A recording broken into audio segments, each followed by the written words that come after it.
Hello everyone, welcome to civil staff IAS. So आज के lecture में हम डिस्कस करेंगे पॉलिसी एंड प्रोग्राम से रिलेटेड जो भी करंट अफेयर्स में रहा है और जो आपके यूपीएससी के लिए रेलेवेंट है, that we will discuss in detail. As you know, this is the Sarvadhar series जहां पर आपको हर रोज सब्जेक्ट वाइज करंट अफेयर्स पढ़ाए जाते हैं लास्ट 1 वीक के। सो आज पॉलिसी एंड प्रोग्राम्स है, सो उससे रिलेटेड जितनी भी न्यूज रही है लास्ट 1 वीक में उसको हम डिस्कस करने की कोशिश करेंगे। Now this is the one stop solution जहां पर आपको 9 करंट अफेयर सोर्सेज देखने को मिलते हैं at one place. So it includes the Hindu, Indian Express, Live Mint, Economic Times, Down to Earth, PIB, PRS, Yojana and Kurukshetra. पहली न्यूज पे मूव करते हैं। पहली है पीएम राष्ट्रीय कृषि विकास योजना एंड कृष्णोत्ती योजना आपको देखने को मिलती है। सो क्या स्कीम्स है उसके बारे में जान लेते हैं। सो जो फंड्स है dispersed to the state governments under PM Rashtriya Krishi विकास योजना एंड कृष्णोत्ती योजना स्कीम्स। ना पीएम राष्ट्रीय कृषि विकास योजना के बारे में जान लेते हैं। यहाँ पर इंपॉर्टेंट हो जाता है आपकी इनिशिएशन ईयर। सो इनिशिएट ये किया गया था 2007 में, जो कि एक अम्ब्रेला स्कीम है जो कि एक होलिस्टिक डेवलपमेंट करना चाहती है एग्रीकल्चर और अलाइड सेक्टर्स की।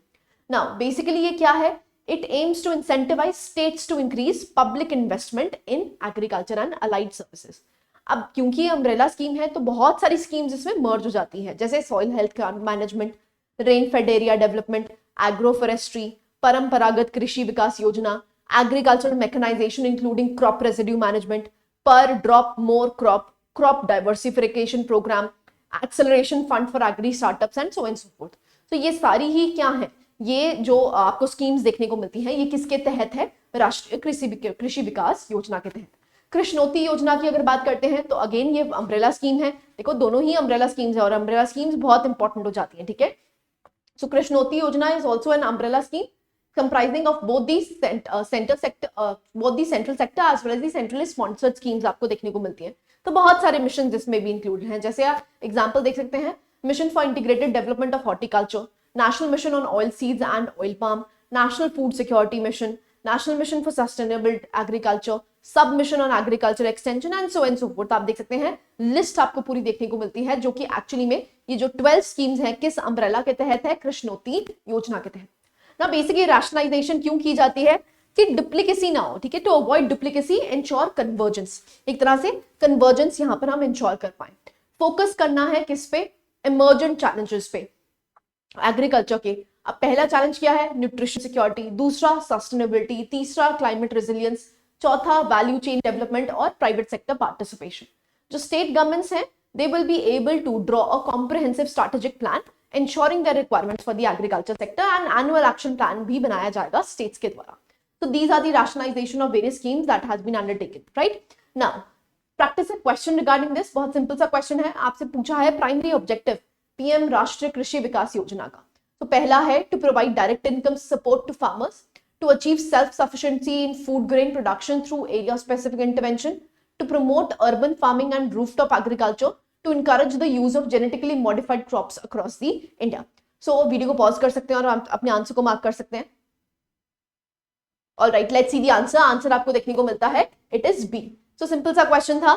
So आपसे पीएम कृषि विकास योजना के बारे में पूछा गया। ओके, नेक्स्ट आता है पीएम पोषण स्कीम। ना पीएम पोषण स्कीम की बात करते हैं तो यहां पर आपको देखने को मिलता है, just a second,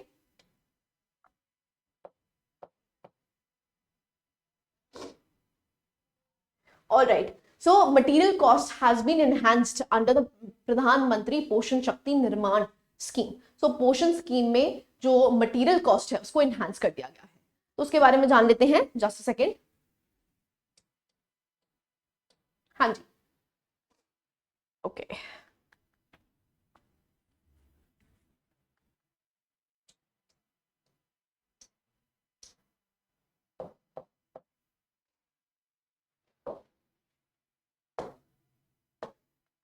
okay, just a second. हाँ जी, ठीक है। सो अभी हमने पोषण स्कीम के बारे में रिसेंटली भी पढ़ा था, अगर आपको प्रीवियस वीडियोस याद हो तो यहाँ पर ये क्या कहा गया है कि जो मटेरियल कॉस्ट है उनको इनहांस कर दिया गया है। मटेरियल कॉस्ट का मतलब क्या होता है, अब देखिए जो मिड डे मील स्कीम है वहां पर कोशिश की जा रही है कि न्यूट्रिशनल मील दी जाए।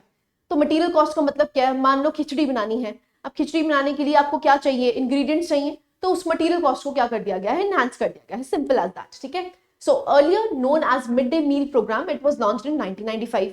अब ये एक सेंट्रली स्पॉन्सर्ड स्कीम है जिसमें आपको 1 hot cooked meal is served to 11.70 crore students studying in Bal Vatika and classes 1 to 8th in government and government aided schools. Now basically इनका काम क्या है, हम न्यूट्रिशनल सपोर्ट देना चाहते हैं किसको बच्चों को, और एनहांस करना चाहते हैं स्कूल पार्टिसिपेशन. ना मटेरियल कॉस्ट क्या है वही मैं बता रही हूं आपको. It is provided for procurement of ingredients required for cooking the meals. ना practice and MCQ regarding this PM Poshan scheme के बारे में पूछा गया है. सबसे पहला स्टेटमेंट है to provide financial support for building rural schools, to offer free text books to students in government schools, to ensure nutritional support to school children through mid day meals, to train teachers in advanced educational technologies. Video को pause कर सकते हैं और अपने answer को mark कर सकते हैं. बहुत ही सिंपल है. यहाँ पर अगर हम पीएम पोषण की बात करते हैं तो बेसिकली न्यूट्रिशनल नीड्स को फुलफिल करने के लिए स्कीम चलाई गई है. तो आंसर क्या बन जाता है, सी. राइट. नेक्स्ट आता है नमो ड्रोन दीदी सेंट्रल सेक्टर स्कीम. नाउ अगर हम यहाँ पर बात करते हैं, जो मिनिस्ट्री ऑफ सिविल एविएशन है, यहाँ पर इन्फॉर्म किया गया है that 15,000 drones were approved to be provided to women self-help groups under Namo Drone Didi Central Sector Scheme during 3 years ending in 2026. 2026 में ये एंड हो रही है और ये कहा गया है कि 15,000 ड्रोन्स यहाँ पर women self-help groups को दिए गए हैं. Now की फीचर्स क्या हैं वो जान लेते हैं. तो यहाँ पर आपको देखने को मिलता है कि ड्रोन पे सब्सिडी मिलती है. तो आप देख सकते हैं 80% of the cost of the drone is covered by a subsidy. So approximately 8 lakh यहाँ पर गवर्नमेंट पे करती है. रिमेनिंग कॉस्ट जो है उसको फाइनेंस किया जाता है थ्रू एग्रीकल्चरल लोन्स. ठीक है. तो एग्रीकल्चरल लोन्स यहाँ पर आप ले सकते हैं. एग्रीकल्चर इंफ्रास्ट्रक्चर फंड जो है वो आपको लोन के थ्रू रिमेनिंग कॉस्ट दे सकता है. इजी लोन टर्म्स है. आपको लोन जो है वो 3% के इंटरेस्ट पे दिया जाता है. ड्रोन पायलट ट्रेनिंग की अगर बात करते हैं तो कॉम्प्रिहेंसिव ट्रेनिंग प्रोवाइड करी जाती है. अब उससे क्या है, प्रिसिजन फार्मिंग को फोकस किया जा रहा है. तो जैसे अगर आपको फर्टिलाइजर्स अप्लाई करने हैं, पेस्टिसाइड्स अप्लाई करने हैं, हर्बिसाइड्स अप्लाई करने हैं, तो आप ड्रोन्स का यूटिलाइज कैसे कर सकते हैं, वो ट्रेनिंग दी जाती है. नेक्स्ट, इनकम अपॉर्चुनिटीज आप देख सकते हैं. जो एसएचजीज हैं they can earn additional 1 lakh per annum by renting the drone. So drone को रेंट करके, जैसे ड्रोन जो है वो स्प्रेइंग के लिए बहुत इजीली यूटिलाइज करे जा सकते हैं, तो ये आप रेंट आउट कर सकते हैं और 1 लाख तक की इनकम कमा सकते हैं. इंप्लीमेंटेशन पीरियड की अगर बात करते हैं तो आप देख सकते हैं 2024 से लेकर 2026 तक आपको देखने को मिला. ना बेनिफिट्स की अगर बात करते हैं, जो भी विमेन लेड इकोनॉमिक डेवलपमेंट है उसको एनहांस करने के लिए कोशिश की गई. दूसरा, एग्रीकल्चरल एफिशिएंसी को बढ़ाने की बात की गई है. और यहाँ पर जो रूरल इकोनॉमीज हैं उसमें हम मॉडर्न टेक्नोलॉजी को यूटिलाइज करना चाहते हैं. तो ड्रोन जो है वो आने वाला फ्यूचर है. तो ऑब्वियस ही बात है, हम चाहते हैं कि जो एग्रीकल्चर है वो भी मॉडर्नाइज हो. ठीक है. So these are some of the benefits. Next हम मूव करते हैं LIC's बीमा सखी योजना. ना जो प्राइम मिनिस्टर है उन्होंने लॉन्च किया है बीमा सखी योजना ऑफ LIC इन हरियाणा. ना इसके बारे में जान लेते हैं. इसका काम ही क्या है, ये एम्पावर करना चाहता है women aged from 18 to 70 years who are class 10th pass. जो भी क्लास 10th पास है उनको बेसिकली एम्पावर करने के लिए स्कीम चलाई गई है. ना they will receive specialised training. इनको ट्रेनिंग दी जाएगी and a stipend for the first 3 years. पहले 3 सालों के लिए यहाँ पर स्टाइपेंड भी दिया जाएगा to promote financial literacy and insurance awareness. Basically, financial literacy improve करनी है और insurance awareness बढ़ानी है. Now they can serve as LIC agents. अब जो भी यहाँ पर औरतें 10th पास हैं उनको यहाँ पर ट्रेनिंग देके, स्किल देके उनको क्या बनाया जाएगा, LIC एजेंट्स बनाया जाएगा. So basically हम क्या चाहते हैं, फाइनेंशियल लिटरेसी देना और इंक्लूड करना इंश्योरेंस अवेयरनेस. अब जो भी ग्रेजुएट्स हैं वो बीमा सखीज बन सकती हैं. would have the opportunity to qualify for being the considered as a for development officer roles in LIC. तो जो भी ग्रेजुएट्स हैं उनको यहाँ पर मौका दिया जाएगा कि वो डेवलपमेंट ऑफिसर्स भी बन सकती हैं. तो LIC के बारे में जान लेते हैं. अब ये लार्जेस्ट लाइफ इंश्योरेंस कंपनी है इंडिया की, जो कि स्टैब्लिश करी गई थी 1956 में. अगेन इंपॉर्टेंट है, स्टैट्यूटरी बॉडी बन जाती है. It has formed by the merger of more than 200 private life insurance companies. 200 से ज्यादा प्राइवेट लाइफ इंश्योरेंस कंपनीज को मिला के हमने यहाँ पर LIC बनाई है. इसका काम ही क्या है, लाइफ इंश्योरेंस को स्प्रेड करना across the country and basically accessible बनाना हर एक सिटीजन के लिए. ठीक है जी. नेक्स्ट हम मूव करते हैं, that is new Navodaya Vidyalaya under Navodaya Vidyalaya scheme. Now new Navodaya Vidyalaya की अगर बात करते हैं तो cabinet committee on economic affairs ने, जो कि चेयर करी जाती है प्राइम मिनिस्टर के द्वारा, उन्होंने अप्रूव कर दिया है the establishment of 28 new Navodaya Vidyalaya. So NVs जो हैं वो 28 NVs नए बनाए जाएंगे. ठीक है. नाउ अगर हम यहाँ पर स्कीम की बात करते हैं तो नवोदय विद्यालय बेसिकली क्या है, रेजिडेंशियल. ये बहुत इंपॉर्टेंट है. यहाँ पर रेजिडेंसेस आपको देखने को मिलते हैं, हॉस्टल्स देखने को मिलते हैं. रेजिडेंशियल को educational schools that provide quality education from class 6th to 12th. 6वीं से लेकर 12वीं तक आपको देखने को मिलते हैं बेसिकली जो टैलेंटेड रूरल चिल्ड्रन है उनके लिए ये आपको स्कीम देखने को मिलती है। चाहे उनका जैसा भी सोशियो इकोनॉमिक बैकग्राउंड हो, यहाँ पर उनको एडमिशंस मिल सकती हैं ना। एडमिशंस एक सिलेक्शन टेस्ट से होती हैं, ऐसा रैंडम नहीं है, सिलेक्शन टेस्ट आपको पास करना पड़ेगा। With around 49,640 students admitted annually to class 6। ना प्रेजेंट स्टेटस की अगर बात करते हैं, करंटली कितने हैं, 661 सैंक्शनड एनवीज हैं, जिसमें 653 जो हैं वो ऑपरेशनल हैं। और न्यू एजुकेशन पॉलिसी के तहत जो मेनी एनवीज हैं they have been designed as PM Shri schools. ना पीएम श्री स्कूल्स हम पहले भी पढ़ चुके हैं, मॉडल स्कूल्स बनाए जाते हैं जहां पर एनईपी को इंप्लीमेंट करा जा रहा है, और एनवीज जो है नवोदय विद्यालय उनको पीएम श्री स्कूल्स में इंक्लूड किया गया है, तो उनको मॉडल स्कूल्स बनाया जाएगा जहां पर एनईपी को लागू किया गया है ना। बेसिकली जो स्कीम है ये बहुत ज्यादा पॉपुलर है। राइजिंग एनरोलमेंट आपको देखने को मिलती है गर्ल्स की, which is 42%, and students from SC ST OBC background से काफी ज्यादा देखने को मिलते हैं। Last news for the day that is Anna Chakra and scan portal. ना अन्न चक्र की बात करते हैं तो यूनियन गवर्नमेंट ने रिसेंटली लॉन्च किया है अन्न Chakra and the subsidy claim application for NFSA portal, ushering in reforms to modernize the PDS system. Now, national food security act की अगर बात करते हैं तो उसकी सब्सिडी को क्लेम करने के लिए बेसिकली एक पोर्टल बना दिया गया है जिसको स्कैन पोर्टल कहा गया है। ये इंपॉर्टेंट है। अन्न चक्र बेसिकली जो पीडीएस सिस्टम के तहत आपको राशन पानी मिलता है उसको स्ट्रीमलाइन करने के लिए, उसको ट्रांसपेरेंट बनाने के लिए यहाँ पे पोर्टल्स बनाए गए हैं। तो अन्न Chakra and scan portal.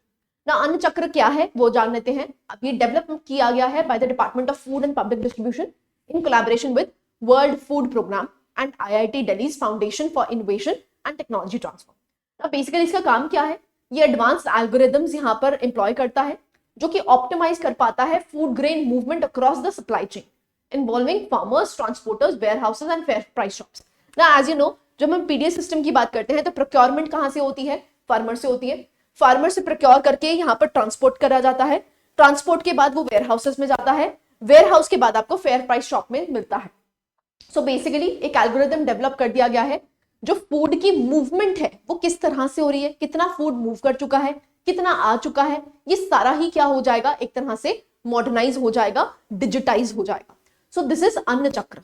Now की फीचर्स क्या है अन्न चक्र के, तो आप देख सकते हैं ऑप्टिमाइजेशन, रूट ऑप्टिमाइजेशन। अब ये जो एल्गोरिदम्स है ये बेसिकली एफिशिएंट रूट्स बता सकते हैं कि जल्दी से जल्दी खाना कैसे पहुंच पाएगा, लॉजिस्टिक्स जो है उसको हम कैसे इफेक्टिव बना सकते हैं। इंटीग्रेशन करी जाएगी रेलवेज के साथ और लॉजिस्टिक प्लेटफॉर्म्स के साथ।